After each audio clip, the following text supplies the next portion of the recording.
welcome to the Glen Carbon Library's STEM video for the month of April.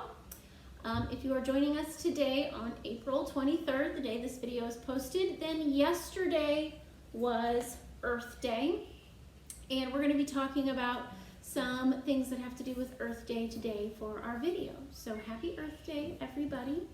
And today what we're going to be talking about is regrowing some of our kitchen scraps.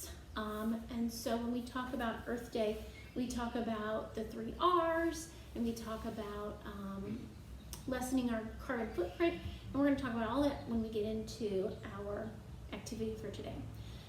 If you have signed up for one of our kits, today's kit is pretty simple, because we're trying to get you to reuse some things that you might already have at home. And so the only thing you've been provided with is a bag that has some potting soil in it. This actually happens to be the same potting soil that we used last month to make our seed bombs. So we're not reusing the same soil, but we're reducing our supplies by using some of the same supplies more than one time. Okay, and what we're going to be talking about mostly has to do with like biology and earth science, and we'll also get a little bit of math in here as well. Because once our plants start growing, we can maybe count how many of them grow, we can measure how far they grow, and that kind of thing. So the other supplies for this activity you're going to need to supply for yourself. Actual physical things that you'll need will be some kind of container to grow your things out of. So I have a couple different size glass jars here. We have an old baking pan. I have a foil pan. I have a cutting board and a knife. I also have an empty berry container, and then I have some water here as well. You might have different materials, and you might be able to use different materials. It all just depends on what scraps you have on hand and what you want to grow. So I want to make it clear, I don't want you going out and buying fresh fruits and vegetables to try and regrow them. That would be wasteful. What we're doing here is we're going to reuse what you already have on hand at home. And so there are only a couple instances where I have brand new food that I'm going to show you how to do it. Otherwise, we have some scraps and leftovers. We have some green onion roots that actually Evie and Nora and Abel's aunt used for Easter this past weekend. I have some romaine lettuce. I have some onions, and I have this little bitty jar that is full of seeds for a bell pepper. And so that's what I'm going to be using. If you have different scraps that you would like to use, then by all means, you can use those.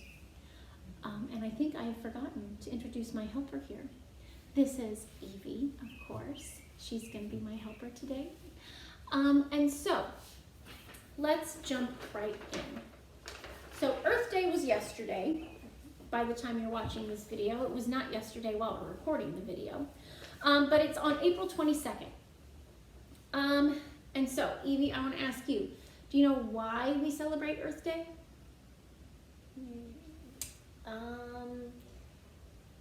To help our earth, like, grow, and all the plants that, like, I don't know how to say this. To, like, help all the plants and, like, to clean up our planet. Okay, yeah, those are the goals for Earth Day, absolutely. So Earth Day started in April of 1970. And during that time, there was a senator who wanted to draw attention to environmental issues. At that time, there were not a whole lot of laws or policies that people followed that protected the environment. And so this senator wanted to draw attention to some of those issues and to draw attention to the few laws that we did have and help create more laws that help protect the earth and different environmental issues. And so he decided to create this day to recognize those things, and it was Earth Day, and it was in April, and that's why we celebrate Earth Day in April. Okay, also, if you joined us last year when we did our Earth Day STEM, we talked a lot about climate change and carbon footprints. Do you remember what a carbon footprint is? I think it's all the like things that can like help our environment. Opposite. Oh, that like hurt our environment. Yes, our carbon footprint is the amount of carbon that we put out into the environment. Sometimes your carbon footprint can be very big, and sometimes you can do things to help make it smaller. And we talked about different ways that you could make your carbon footprint smaller. One of those things being the 3 R's, reduce, reuse, and recycle. And I think, I'm gonna refresh your memories, but last year I also talked about that those words are in that order for a reason, because that's the order we're supposed to do those things in. We're supposed to reduce the amount of energy we use or the amount of things that we consume, like plastic or water when we take showers, or gasoline in our cars, or energy to our house. We're supposed to reduce that first. That's the first step we should take when we are trying to protect our environment, is just reduce what we're doing. Then once we've reduced our consumption to where we can, then from there we're supposed to start reusing things. So we can only reduce our consumption so much because we are people and we live and we have to consume things and we have to use energy. So we reduce it as much as we can. Then from there we start reusing things so that we can continue to reduce what we're using. So we're going to be reusing a plastic container today to make it into a little mini greenhouse to grow some bell pepper seeds.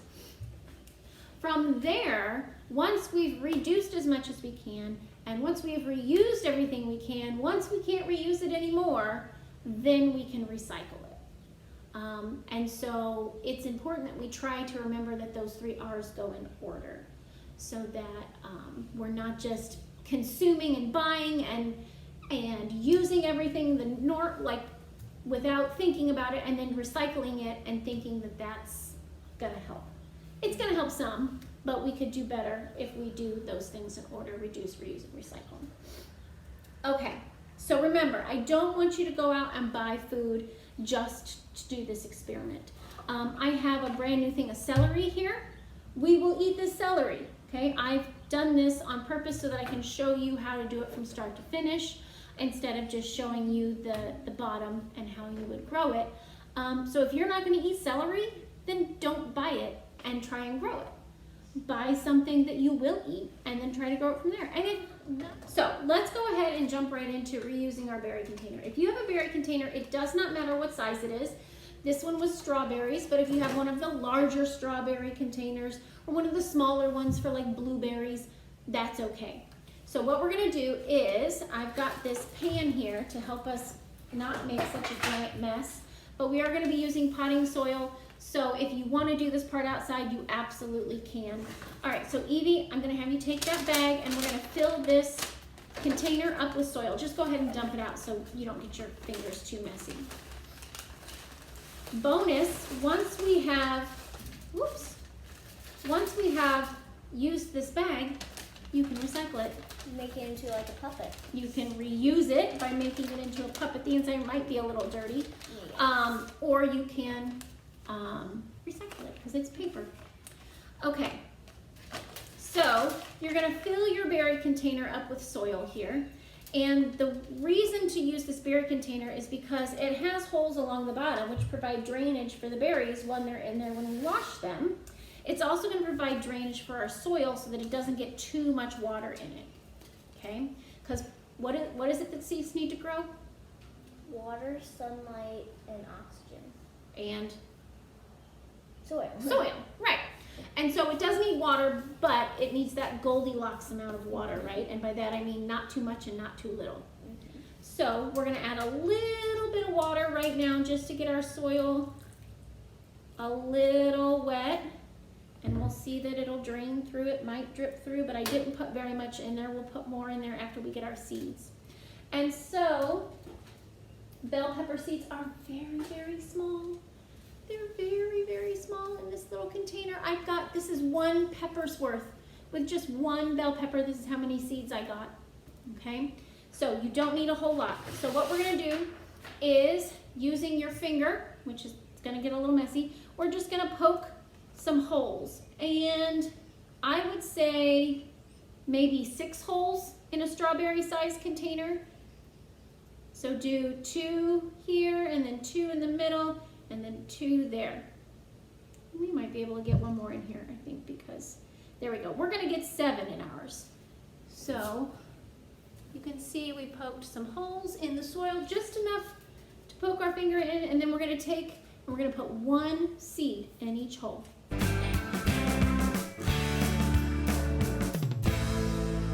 So once all of our holes have seeds in them, we can cover it up with the rest of the soil, or you can even just pat the soil that's on there down.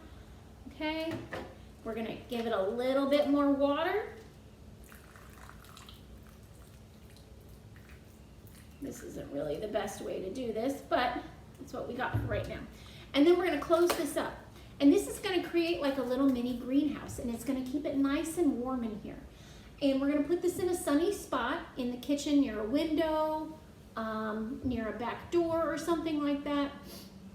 And you can keep it under a little tray or a paper towel or something so it doesn't get messy. And when these bell peppers start to sprout, then we can transplant them outside into a small garden or into a pot. Even if you just have a bigger flower pot, you can just plant it into there. Or if you have a garden outside, this is a way to start your bell pepper plants. This plastic is going to help keep it nice and warm in there and kind of create a mini greenhouse effect. So check back on these. We counted that we planted 7 seeds, and we can watch as they grow. And as they start to sprout and get too big to stay in here, you can even just open the lid and let them grow a little bit more. And then once you think they're big enough, you transplant them outside. Okay, so that's one way to regrow some kitchen scraps. Another way to regrow some kitchen scraps is to use things that you've cut off and need to, and most of the time would throw away. Like this is the bottom of an onion. It is important that you make sure you use the part of the onion that has the roots on it. So if you want to do an onion, you do it like this, and we're just going to put it flat side down like this in a shallow tray, and just put enough water to cover the bottom. That's all you need to do. For our lettuce, I'm thinking maybe we put it in a glass jar like this with just enough water to cover the bottom. I don't know if that one will fit. That one might fit. Let's just try this one for now, and we can find a different sized container for that. So all you're gonna do is put enough water in there like that. And then what's gonna happen is the leaves are gonna start regrowing from the center. Once they've regrown enough for you to get enough to eat, go ahead and cut them. And then you can eat them again. Then you can regrow again. Now, it won't last forever, but you can regrow food from the same scraps more than one time. And so you can just kind of experiment and see how long it takes before the romaine lettuce stops growing. This is also, a little bonus tip here, a good way to kind of stretch your money. Like if you want to be buying organic produce, but it's a little more expensive, this is a good way to stretch it. You can buy the organic romaine lettuce and then regrow it. And you've got more organic lettuce without having to go to the store and buy it. So for these, I'm gonna have you take these out. They need to be root side down. Put a couple of them in this little small glass, and you can pour some water in. These are green onion ends that have the roots on them. Actually, want them to be the other way.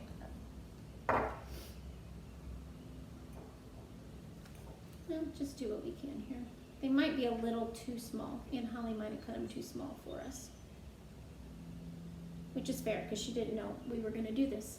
And then I saw her chopping the green onions on Easter, and I said, ooh, can I have those?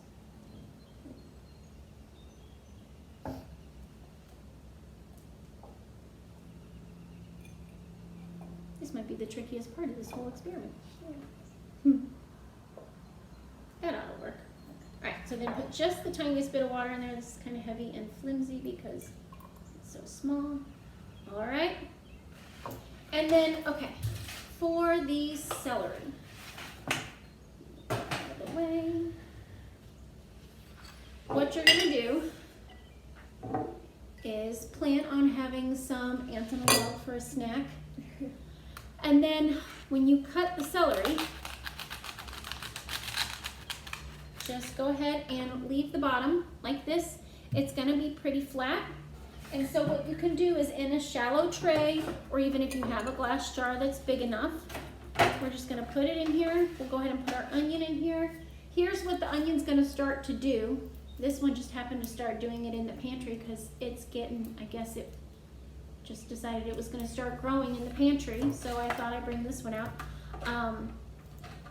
But this is what it's gonna start to do. So I'm gonna go ahead and cut this one because I think the reason it started sprouting is it's getting a little old. Yeah, it looks like maybe we shouldn't eat this one, but we'll see if we can get it to continue to sprout. So we're gonna put these in here like this, nice and flat on the bottom. And the reason why we're gonna put them like that is then we're just gonna pour the smallest layer of water on this tray. And then we'll put them in a sunny spot and we'll keep an eye on them and we'll watch as they grow. As the water starts to get used up or evaporate, we need to put some more water in there. Make sure that water level stays where it just covers the bottoms of those plants. And the celery should do the same thing that the lettuce will do. Coming out of the middle will be some fresh celery that starts growing.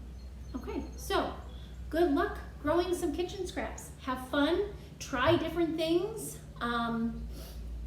you know, and just reuse what you've got and enjoy it. So let me make sure we've covered everything. Yep, just check on your plants often. Add or change the water, like if the water starts getting kind of old or yucky or anything like that, or get something in it from sitting around the counter. Make sure you can change the water, that's not a problem. And then once the plant has gotten big enough to eat, enjoy. Enjoy a whole other yummy treat of vegetables. It might take a while for this project to get done. This is going to be a long, ongoing project, but I have good news for you. So we have one more STEM video to do in May, and then starting in the summer, wait for it, we're doing STEM in person. You get to come to the library and see me in person and do STEM with me instead of watching me at home on your videos.